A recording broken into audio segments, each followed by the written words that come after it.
Գյորջյան Կասկադ 60 ամիս փուլային վճարում բազմաթիվ առավելություններ։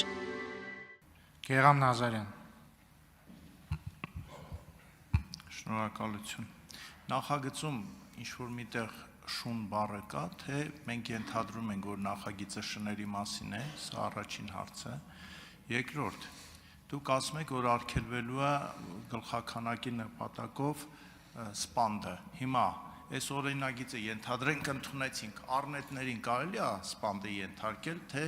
պետքա ստերջացնել առնետներին։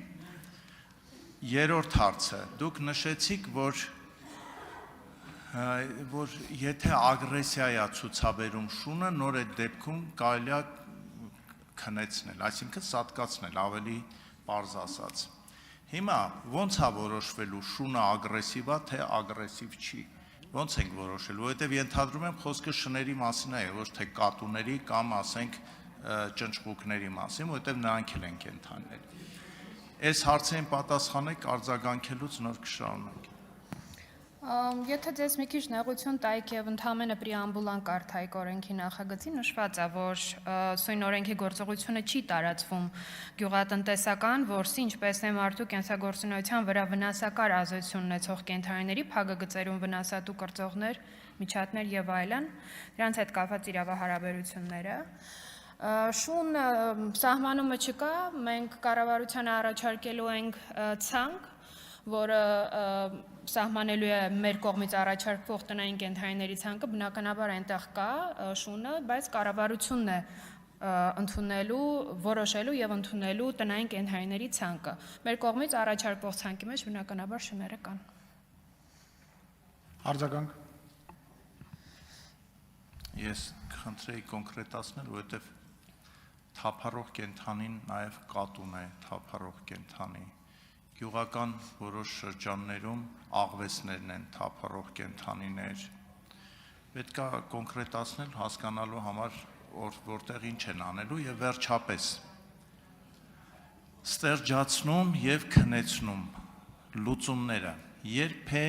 իրավունք ստանում համայնքը սատկացնել շանը, ում բողոքի հիման վրա, ում որոշման հիման վրա։ Ի վերջո, ասենք Երևանում էլ կան ամեն շենք ունի իր սիրած շունը եւ շունը պատտվում է։ Հիմա մի կին կամ տղամարդ կարող է բողոքել, ասել, որ ինձ շատ վտանգավոր հոտոտեց, նա ագրեսիվ է։ Հիմա որոշումը ով է կայացնում, այդ շանը գալու են տանեն սատկացնեն, թե մենք հանգիստ լինենք։ Եվ շարունակություն իմ ասացի, ես խնդրում եմ այդ կոնկրետացնել, որովհետև սենց հեղեղուկ, ով ոնց ասես կմեկնաբանի ու ինչ ուզի կանի խեղճ կենդանիներին։